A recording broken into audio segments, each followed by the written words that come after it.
the promises to be exciting. It was to be or not to be. To be or not to be as at last week. Are we going to have inauguration? Predictions everywhere. The so-called clerics who said it's no. And those who even went on their knees in the open in supplication to God that this should not hold. But at last we are here and eventually we held the inauguration on Monday. Let me start with ABC. ABC, what's the excitement about? Because I can see you are all smiles. Well, really, it's not like there is any big deal to it. I'm just happy that we had a seamless transition. Against the backdrop of all the anticipations, expectations, Tension. prophecies, not even tension, prophecies, you understand?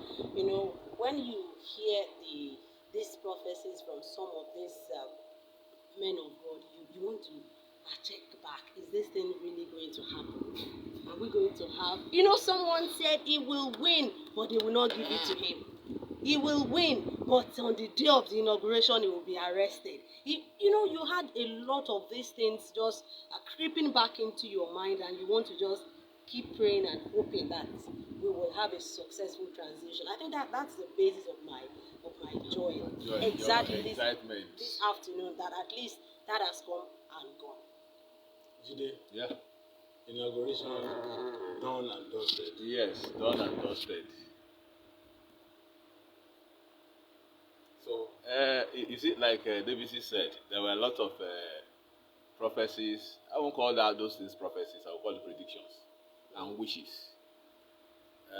Before the election, I don't want to mention their names. One pastor said, I did not see election in Nigeria in 2023. Another one said, if Tinubu wins the election, then God does not exist. I will go back and start serving Ogun and Shango. Another one said, mi ò rí ìdìbò ní ọdún 2023 ní Nigeria, which means that he didn't even see election at all, whether presidential or any election. And then one said, on May 29, the military will come and arrest Bola Tinubu at the inauguration ground, and they will ask Osinbajo to continue. In fact, the Cameroonian pastor was shouting Osinbajo, even though he didn't know how to pronounce the name. That is the one that God showed him, that God took him to the the spiritual realm. And you see, people should just be careful what they wish for themselves. And I want to repeat it again. Pastor Ineche, one of the most virulent preacher against Tinubu, said something. He said, those who people gang up against, those who people hate, are the ones God always elevates. I'm sure he has forgotten that sermon when he preached it.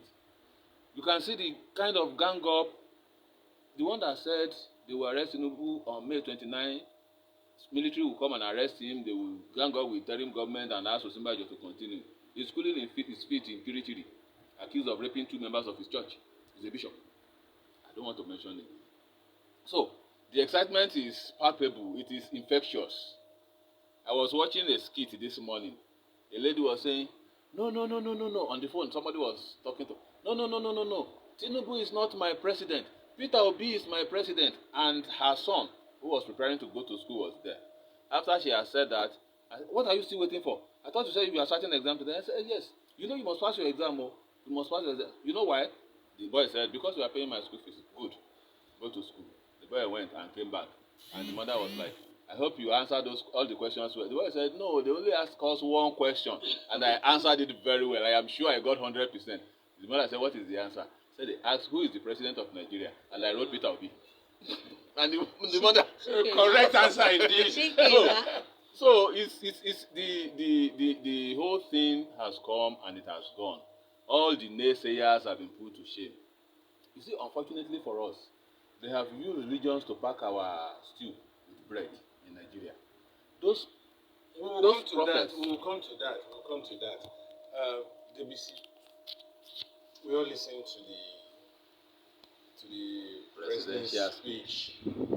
And for the first time in this republic, Fourth Republic, we had a president that spoke extempore without looking at prepared speech, and there were no flaws. And when you compare that to when they said it was doing pre-election, what do you make out of this? Before we now begin to analyze some of those issues in the speech. Well, first of all, I Consider do the not date, believe that was the extempore. diction, and the Yes, expression. yes, we can begin to talk about all those, but that wasn't extempore. I'm sure there was a teleprompter I know there is a teleprompter, but somewhere. But you are talking about the run of the run of whole. it. Yes, you know when These are when unedited speeches. yes, you know when Ashewaju was campaigning during the campaigns, we were like every outing we were able to come out with one or two. Gaffes. Yeah, exactly. And people we made memes out of these things. But the truth of the matter is, I personally, sometime I just concluded that this man was just catching cruise. He was just enjoying himself. And just please cut this man some slack. He's an old man. He's not a young man. He's you can pass it if he makes some. Just like a video we were referring to, we were talking about this morning when he asked Charlie Malobai.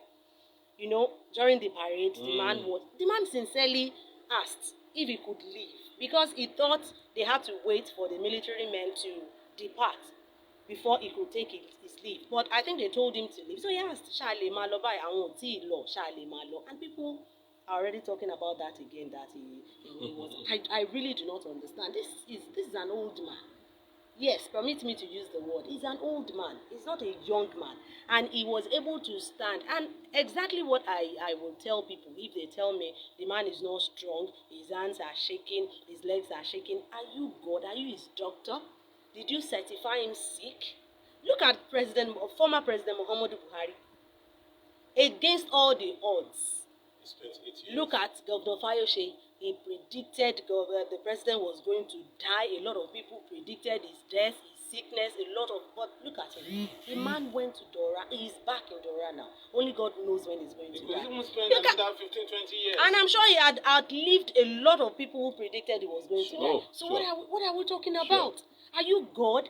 You don't know when anyone is going to fall ill and die. Yes, Dr. is gone now. Who would have thought? Who would have expected? We are not talking about age now. We are not God. You are not the supreme being. I really was happy for everything Ashewaju was able to do on that field on that day. I was really happy for him. He went there. He stood throughout the parade. He stood and he was even asking. You saw the dance with the first lady, and he even was asking them if he could leave, not because he was tired, not because he was frustrated. He just wanted to know if it was time for him to leave. So what are we talking about? We should just go through. We just forget all these things and just move past them. They are past now. Do you have anything to say about the inauguration blues and then the banquet? Before we go to the nitty-gritty of the inauguration went as I expected. Before the end of the inauguration, Sahara reporters was posting a video where they said the president wanted to fall. He has to be guided by his. And then somebody came out and said, "Did you see the guy that was coming straight for him to attack him? Whether to attack him, he was holding a paper. Whether he wants to attack him or he wants to. No normal human being will not have that sense of fright. Not to talk of the president of the, especially against the backdrop of all the prophecies, all the will not allow inauguration to take place, all the open prayers against inauguration, and you see. I think the security guys were very vigilant. Very vigilant. So I just look at the whole thing. Both the pre-inauguration events, the inauguration itself, and the post-inauguration events went really well. Like DBC said, before May 29, 2015, I know 6 people that predicted that Buhari would die before inauguration. 4 of them died before May 29. One was 45 years old, a commissioner in Benue State. 4 of them died. So, for those people who are saying, hey, he will die before inauguration, Go and mark it. They will not inaugurate it. He has been inaugurated. Today is his second day in office, and he's marching on. Yesterday he held meetings with TUC. He gave the details that DSS should vacate TFCC office in Lagos. So he's marching on. I even told my husband, I said, if they remove this man today, It's on record. he has fulfilled it. Yes. He has been inaugurated. He has been handed over to. He has been sworn in. And he has taken certain decisions. Definitely, he has acted as a president. So even if he is removed tomorrow by the tribunal, I think I'm satisfied. Yeah, I don't even see that happening. Let's even look at the meat of that speech. Let's take the economy for instance. Now, what man is trying to say now is he wants a credit-driven economy where you don't have to Carry cash. Ghana must go and buy cars, where you don't have to build a house from the scratch from your own pocket. You have mortgage, and that's what is happening all over the world, in the Western world, where you can take a mortgage for 35 years, and the deduction would be minimal for a period of those years, and the house becomes yours. So, for instance, if I'm taking mortgage and my rent where I live is about 500 to 800,000 naira a year, and somebody is deducting that same amount from me with that confidence that I'm going to own the house at the end of the day, I think which is more better. I mean, which is much better. I think the mortgage thing is okay. Now, if you also look at the stock exchange yesterday, it's like those investors are coming back. For the first time, you can see the naira gain, and you can even see the volume of trading. It's no longer the portfolio era. Now, real investors are coming into the stock exchange, and that's a plus. And that's a signal that things are looking up. Now, what do you make of the economic blueprint for the president? I mean, coming from the president. Of course, I would. The disclaimer is there. I'm not an economist. I will be talking like an average Nigerian that I am. Yes, as a laywoman that I am. I think it's what we expect and hope that this administration will be able to achieve. One of the many things that we expect that the Tinubu-led administration will be able to achieve is economic stabilization or economic stability for the country. A lot of people are predicted, a lot of people are assured that the economy is going to receive a major boost with this administration. And it's what we are expecting. See, people always tell me that it's mostly in Nigeria that you have to take a bulk of cash to go and buy even phone. They don't do that anywhere. You even take it, you go and swap. You pay it within a long period of time. Nobody takes a whole money to go and buy, even houses. So if you are beginning to have that in this country, I think I'll be very, very happy. You can decide, okay, I want to build a house. Then there will be mortgage. You start removing it from your money. I think they do that. Some of our real estate investors are doing that now. They will give it out, they will be paying in installments. But if the government is in charge of this, will it not be better? Look at what Jakonde did in Lagos. Some of these state governments they are replicated over the years. If they have been replicated over the years, Nigerians will have houses. An average Nigerian will have houses. Yes, some of these state governments do it for their workers, the civil servants. But the civil servants are not the only ones in Nigeria. We have private sector. Let's have a way to just accommodate everyone and ensure that we all have this. Economic stability is what we are expecting, just as we are expecting security also. Now, I've not really exhausted the economic private sector, NESG. When he met with NESG, he was talking about gas, that he is ready to compete with Russia in the area of gas. And you know how huge that particular sector is to the economy. Now, he is now in the saddle.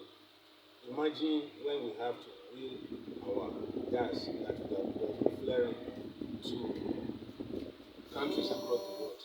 What do you think will be affect the spiritual effect of some of these policies? Well, like BBC said, I am not an economist. I am a political analyst. But in my own layman understanding and language, I think that plan would, if I take our economy out of the woods, it would take Nigeria back to its right place in the Committee of Nations.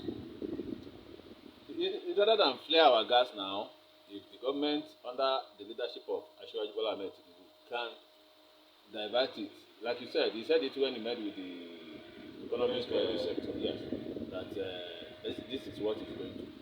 And in fact, at the point he said, I'm not going to tell you about my plans again. My opponents may still have.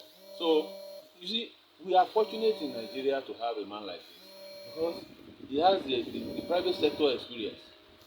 Having worked with an oil giant like Mobu, he has public sector experience as a governor for 8 years. And as a senator. And as a senator as well. And when you look at what is happening in Lagos today, the ground plan for what is happening in Lagos today was laid during his administration. So he can replicate that at the federal level. All we just need as Nigerians is to give him the necessary support. He has said that, I think he said something about electricity too, that it will be available and affordable.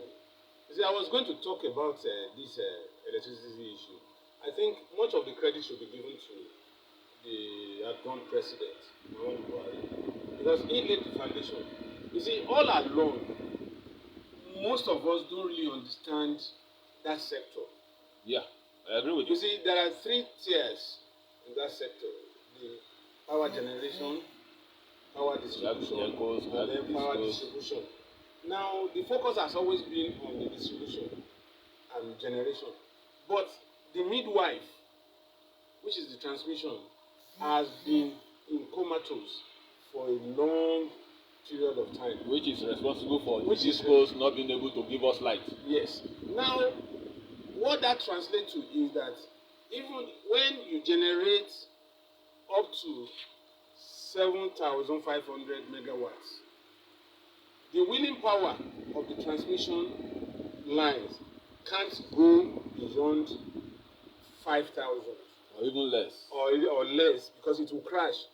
Now, I know that Siemens had brought in their badges. The contract was awarded to Siemens, and they are already working in Nigeria. And the first phase, we will be able to wheel as much as 10,000 megawatts. And with 10,000 megawatts, the current wheeling power will serve enough for this generation company not to generate and waste. Yeah, and then the distribution company will have something enough to sell. So, and there are 3 phases to it. At the end of the day, we are looking at between 60 and 70,000 megawatts, which is though not too huge for us to take in the country. But considering where we are coming from, it's a plus for us. Yes, it is. So, Siemens issue, I know, will begin to manifest very, very soon. Now, let's look at the security aspect of the speech. He said he was not going to allow terrorists to torment Nigerians. Yeah, I said that. And he was not going to allow criminals to roam freely within us so that we can have a prosperous nation. Now, what do you think? Is it just because Buhari came and said so, and we were almost believing him because he is a retired general. But Tinubu has never served in the military. He has never served in the military. But if you know what Lagos was pre-1999 and what Lagos was when he was leaving office in 2007, security-wise, you would understand that he knows what he's saying. I want to refer to Tinubu as talk and do president. He has said the security architecture will need to be overhauled. There will be training and retraining of security personnel. He knows what he's saying about that. Yes, he might not have served in the military. And I think, anyway, don't let us dwell on the case of the former president with his promise and how he eventually couldn't fix that sector as a retired military general. But I think looking at Tinubu's antecedents, especially as governor of Lagos, you see, in all of these things, what a lot of people used to campaign for him, those who are even non-Southwesterners, was his performance when he was governor of Lagos. Most times they place it side by side with the performance of his opponents in their previous offices. And when you look at the indices, he is shoulders above everyone. So in the same vein, I'm sure he knows what he's saying. And you see, when you read that speech, it is not, well, although some people are saying it is not inspiring. We don't need inspiring speeches. He has told us what he wants to do, and some people have even gone to itemize them under the economy, what he wants to do, under security, what he will do, and so on and so forth. And I think all those plans, like I said earlier, all we need to do is to support him. And unfortunately, anyway, I think we are going to that issue in the program, so don't let me jump the gun. Unfortunately, majority of Nigerians, because of our nature, we are not helping matters at all. Well, for me, I still feel that we should give this man a chance because we have just highlighted some of those things he plans to do in security, The economy and security. economy and security. Now, part of this economy thing is ensuring that we have a kind of level playing ground. He was talking about rule of law. And I asked myself, how is he going to achieve that? Making sure that whoever trespasses gets the commensurate punishment for every infraction that is committed. And I also look at corruption. He talked about corruption and he said he was going to fight corruption. Now, if there is no rule of law, how do we fight corruption? Let me see. I think the first thing we should do is to ensure that there is a structure that is no respecter of persons. See, it is not Asiwaju that will be fighting corruption. It is not the president that is supposed to be fighting corruption. It's the system. It is the system that should fight.